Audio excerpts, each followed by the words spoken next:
Hello दोस्तों, आज हम देखने वाले हैं बीते कल में तो हमने देख लिया था लेन देन। आज हम देखने वाले हैं अकाउंट को छांटना। ठीक है, तो अकाउंट क्या चीज़ होता है। तो चलिए अकाउंट को समझने के लिए सबसे पहले आपको पहले टैली का नोट देखना पड़ेगा। देखिए अकाउंट क्या होता है। देखिए अकाउंट तीन प्रकार के होते हैं, personal account, real account, nominal account.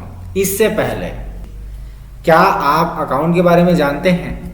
देखिए आप अकाउंट का तो मतलब पहले भी सुन चुके होंगे। कहाँ, मैं आपको याद दिलाना चाहूँगा, बैंक में। बैंक में आपका तो खाता होगा ही होगा। और अभी हम बैंक नहीं पढ़ रहे हैं, अभी हम पढ़ रहे हैं क्या, टैली। और टैली के अंदर भी अकाउंट आ रहा है। ठीक है, तो अकाउंट है क्या चीज़, पहले सबसे पहले ये चीज़ समझते हैं। देखिए यहाँ बैंक में भी अकाउंट का यूज़ किया जाता है और टैली में भी अकाउंट का यूज़ किया जाता है। बैंक में अगर मैं अकाउंट की बात करूं तो आपको पता होगा खाता होता है कि नहीं। यहाँ भी इसका मतलब क्या है, खाता ही है। हाँ, अगर आप बैंक में पैसा जमा कराने जाते हैं तो उस बैंक में, जैसे मान लो आप एसबीआई बैंक में गए हैं, है ना, तो एसबीआई बैंक में आपका पहले से अकाउंट खुला हुआ है तो आपका पैसा उस अकाउंट नंबर में जमा कर दिया जाएगा। सही बोला कि नहीं। लेकिन आप ज़िंदगी में पहली बार बैंक जा रहे हैं और वहाँ आप बैंक में जाके पैसा जमा करूँगा बोलेंगे तो सबसे पहले आपका खाता खोला जाता है। सही बोला कि नहीं। खाता नंबर खोलने के बाद, खाता खोलने के बाद आपके पैसे को उसी अकाउंट नंबर में पैसे को जमा कर दिया जाता है। लेकिन यही कस्टमर वापस कल के डेट में पुनः 3 दिन बाद फिर से 3 लाख रुपया बैंक में जमा करने जाएगा तो क्या दोबारा नया खाता खोलने की जरूरत पड़ती है क्या? नहीं ना। वो क्या करेगा, जो आपका खाता पहले से खोल के रखा है उसी में वापस जमा कर देगा। तो यहाँ आप ये सीखें कि बैंक में सबसे पहले अगर कोई कस्टमर आता है तो सर्वप्रथम उसका अकाउंट खाता खोला जाता है और एक बार खाता खोल लेने के बाद कस्टमर, संबंधित कस्टमर का लेन देन उसी खाता नंबर में बार बार होता रहता है और उसमें नया खाता खोलने की आवश्यकता नहीं होती है। ठीक है गाइस। तो उसी प्रकार से टैली में भी क्या होता है, अगर आपके व्यापार में बार बार कस्टमर आए तो जब पहली बार कस्टमर आता है तो उसका क्या कर दिया जाता है, खाता को खोल दिया जाता है। अब यहाँ ये देखिए, अगर बैंक अपना कस्टमर का डाटा मेंटेन रखे तो डाटा मेंटेन रखने के लिए किसका उपयोग करता है, अकाउंट का। उसी प्रकार से टैली में भी अपने कस्टमर का डाटा मेंटेन करने के लिए यहाँ भी क्या खोला जाता है, अकाउंट। बशर्ते बैंक में जो अकाउंट खुलता है वो कितने टाइप का होता है तो आपको मैं बताना चाहूँगा। पहला बचत खाता होता है, दूसरा आपका होता है चालू खाता। इतना तो बेसिक है यार, इतना तो आपको पता ही होगा, है ना। तीसरा ऋण खाता है कि नहीं। और भी बहुत प्रकार के खाता होते हैं, बशर्ते आप 3 प्रकार के खाता जरूर जानते हैं। अगर आप एक स्टूडेंट हैं और स्कूल में पढ़ते हैं तो आपके पास सेविंग अकाउंट मतलब बचत खाता होगा। बचत खाता को अंग्रेजी में हम सेविंग अकाउंट बोलते हैं। ठीक है गाइस। तो सेविंग खाता तो होगा ही होगा आपके पास। चालू मतलब होता है करंट अकाउंट। तो करंट अकाउंट थोड़ा सा बड़े लेन देन करने वाले, ज़्यादा लेन देन करने वाले के पास होता है, लेकिन बचत खाता हर एक व्यक्ति के पास होता है। तो ये आपका बैंक का हो गया। बैंक में आप कितने प्रकार पढ़ लिए, 3, लेकिन इससे और कई ज़्यादा होते हैं।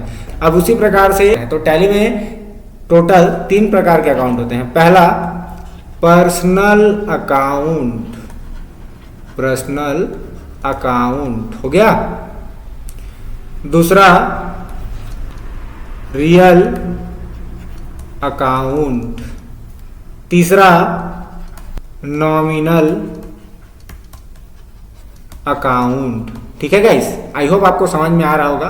पहला है पर्सनल अकाउंट, दूसरा है रियल अकाउंट और तीसरा है नॉमिनल अकाउंट। लेकिन यहाँ एक चीज़ समझ लें। देखिए यहाँ आपका बैंक अलग अलग प्रकार का खाता खोलता था ना, ठीक यहाँ टैली में भी आपको एंट्री करने के लिए अलग अलग प्रकार के खाता खोलना पड़ेगा। ठीक है, यहाँ कस्टमर के रूप में केवल क्या होता था, केवल ग्राहक मतलब कस्टमर का नाम और आईडी वगैरह होता था, है कि नहीं। लेकिन यहाँ आपके धंधे में सामान भी आता है, व्यक्ति का नाम भी आता है और आपका खर्चा भी आता है। ठीक है, तो इन सब को यहाँ अलग अलग करके लिख दिया गया है। दोस्तों मैं आपको बताना चाहूँगा, अगर आपको वीडियो समझ में नहीं आ रहा है तो बार बार इस वीडियो को रिटर्न कर करके देखें, तभी आपको समझ में आएगा। और खाता का तो एक ही मतलब है कि कस्टमर के डाटा को संभालने हेतु खोला गया अकाउंट। चलिए आगे बढ़ते हैं। अब हम देखेंगे हम लोग का जो दूसरा वर्ग था अकाउंट को छांटना। आई होप आपको अकाउंट समझ में आ चुका है। अब हमको किसी भी क्वेश्चन से क्या करना है, अकाउंट को छांटना सीखना है। ठीक है, तो अकाउंट को छांटने के लिए आपको एक नियम जानना पड़ेगा। क्या? एक नियम जानना पड़ेगा। तो चलिए देखते हैं, एक क्वेश्चन आपके पास लाते हैं। तो कल हम इसी क्वेश्चन से हम लोग दो चीज़ लेन देन निकाल रहे थे और आपको लेन देन निकालना आ चुका होगा आई होप। अभी हम आगे बढ़ते हैं। यहाँ बीते हुए कल में हम लोग ने दो चीज़ निकाला था, एक राम नाम का लेन निकाला था और कैश नाम का देन निकाला था, है कि नहीं। तो राम कौन सा अकाउंट है? राम पर्सनल अकाउंट है, क्योंकि पर्सनल अकाउंट का नियम बोलता है किसी व्यक्ति या संस्था के नाम को हम किसके अकाउंट अंतर्गत रखते हैं? पर्सनल। ओके गाइस, ये हो जाएगा 15 लाख। कैश, कैश आपको याद होगा, कैश का हमने आपको बता दिया है कि कैश का जो आप लोग का कैश का जो खाता नंबर नाम है वो है आपका रियल अकाउंट। ये देखो कैश दिख रहा है ना, तो ये किसके अंतर्गत जाएगा? रियल अकाउंट, क्योंकि यहाँ बोलता है ना वस्तु या संपत्ति, तो आपका कैश क्या है? संपत्ति है ना, तो ये हम लोग का किसके अंतर्गत जाएगा? रियल अकाउंट की ओर जाएगा। ठीक है, देखिए आप अकाउंट छांटना सीख गए, बहुत ईजी है यार। चलो दूसरा question, Ram opened A bank account in HDFC by depositing cash 10 lakh. आपको याद होगा कल हमने इसमें दो चीज निकाला था लेन देन, एक HDFC निकाला था और दूसरा कैश निकाला था, याद आ रहा है। तो HDFC हम लोग का संस्था है, बैंक है ना, संस्था का नाम है, तो संस्था का नाम है मतलब पर्सनल अकाउंट, क्योंकि किसी व्यक्ति या संस्था के नाम को क्या बोलेंगे? पर्सनल। और कैश हम लोग का जाएगा किसके अंतर्गत? रियल। HDFC बैंक में 10 लाख और कैश में भी 10 लाख। हल करते चलें।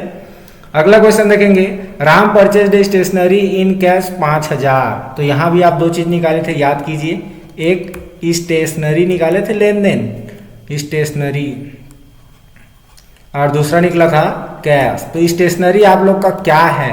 तो स्टेशनरी आपका खर्चा है। ये कैसे में खर्चा है? तो आपको मैं बताना चाहूँगा, स्टेशनरी मतलब होता है बुक डिपो से, जैसे आप पेन खरीदते हो, कॉपी खरीदते हो या फोटो कॉपी वाला पेपर खरीदते हो, ये सब आपका क्या है? स्टेशनरी है। बात को समझिएगा, ये सब आपका क्या है? स्टेशनरी है। तो ये आप लोग का खर्चा ही तो है, खर्चा है कि नहीं है? बिल्कुल। तो इस खर्चा को हम क्या बोलेंगे? खर्चा को हम बोलेंगे नॉमिनल अकाउंट। आपको याद है हम बोले थे नॉमिनल के अकाउंट के अंतर्गत वे सभी खाते आते हैं जो नाम मात्र खाते होते हैं, जैसे क्रय विक्रय या खर्चा, याद रखना। नॉमिनल अकाउंट को खर्चा भी इसके अंतर्गत आता है। ठीक है, तो खर्चा हो रहा है उसको भी हम इसके अंतर्गत रखेंगे। Clear guys? आई होप मेरे अनुसार से आपको समझ में आ रहा होगा। और कैश हम लोग का कौन सा अकाउंट है? तो कैश हम लोग का रियल अकाउंट है। ठीक है, आप छांटते हुए चले, बस अभी अकाउंट निकालना सोचें। ये स्टेशनरी में स्टेशनरी नॉमिनल अकाउंट कैसे हुआ? तो मैं आपको बता दिया, स्टेशनरी हम लोग का फालतू खर्चा है। और खर्चा हम लोग का क्या होता है पता है आपको? हानि होता है। भैया अगर आप कोई लड़के हो और लड़के अपना बॉडी सेंट के लिए या बॉडी को बढ़िया खुशबूदार रखने के लिए आप इत्र लगाते हो, सेंट लगाते हो, तो सेंट जो लगाते हो वो आपका फालतू खर्चा है कि नहीं? बिल्कुल खर्चा है। मतलब क्या है? हानि ही तो है। सही बोला कि नहीं? बिल्कुल हानि है यार। खर्चा मतलब समझ रहे हैं ना। अगर आपने पेन खरीदा और आपके पास 10 रुपये की संपत्ति है, तो 5 रुपये की आपको हानि हुई कि नहीं हुई? और इस पेन को आप लिख करके क्या करोगे? फेंक दोगे ना। फेंक दोगे तो आपका क्या हो गया? नुकसान हुआ। तो इसको हम लोग खर्चा को हम लोग किसके अंतर्गत समझेंगे?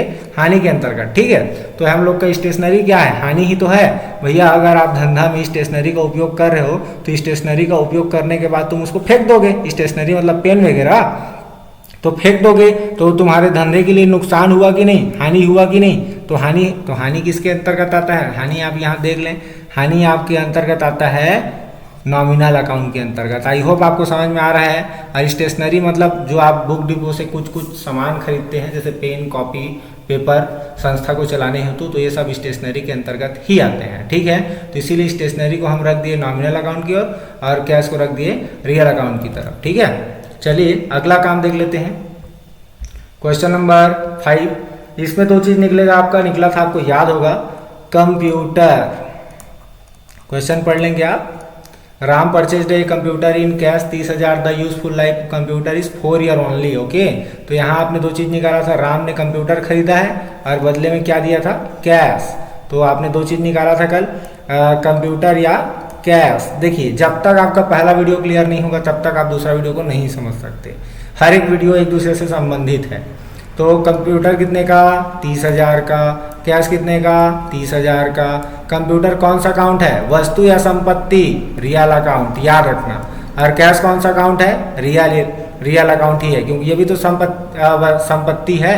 कैश भी क्या है, संपत्ति, और कंप्यूटर भी क्या है, संपत्ति है। क्योंकि देखो, कंप्यूटर कैसे में संपत्ति नहीं है भैया। आप अपने मान लो ये राम जब धंधा चालू कर रहा था तो धंधा को चालू करने के लिए वहाँ एक कंप्यूटर को उसको आवश्यकता हुई, तो कंप्यूटर उसके पास लॉन्ग टाइम से चलेगा ना। अरे कंप्यूटर बेचने के उद्देश्य से नहीं लाया है, बात ख्याल में थोड़ा रखिएगा। ये कंप्यूटर संपत्ति कैसे में है, क्योंकि राम कंप्यूटर को बेचने के उद्देश्य से नहीं लाया है, इसमें अपना काम करने हेतु अपने धंधा को चलाने के लिए कंप्यूटर को खरीद के लाया है। तो उस धंधा का कंप्यूटर क्या हो गया, संपत्ति हुआ कि नहीं हुआ, सही बोला कि नहीं। तो यह कंप्यूटर हम लोग का क्या हो गया, संपत्ति हो गया। कौन सी संपत्ति, वस्तु वाली, वस्तु संपत्ति हो गई ना, क्योंकि कंप्यूटर एक क्या है, वस्तु है। तो वस्तु संपत्ति है, इसीलिए इसको हम लोग किसके अंतर्गत रखेंगे, रियल अकाउंट। यहाँ आपको याद होगा रियल अकाउंट मतलब आपको बता दिया गया है वस्तु या संपत्ति। तो ये हम लोग का वस्तु है, लेकिन हम लोग का क्या है, संपत्ति है, इसीलिए इसको हम लोग किसके अकाउंट के अंतर्गत रखेंगे, रियल अकाउंट। आई होप आपको समझ में आ रहा होगा। आप और कम से कम 10 क्वेश्चन अपने कॉपी में बनाएं और अपने तरफ से क्वेश्चन आप तैयार करें, तभी आपको समझ में मिलेगा। हम आपको 10 क्वेश्चन नीचे डिस्क्रिप्शन में लिख के दे देंगे। धन्यवाद। हम लोग का दूसरा आज कंप्लीट हो चुका है, जिसमें हम अकाउंट को छांटना सीख चुके हैं।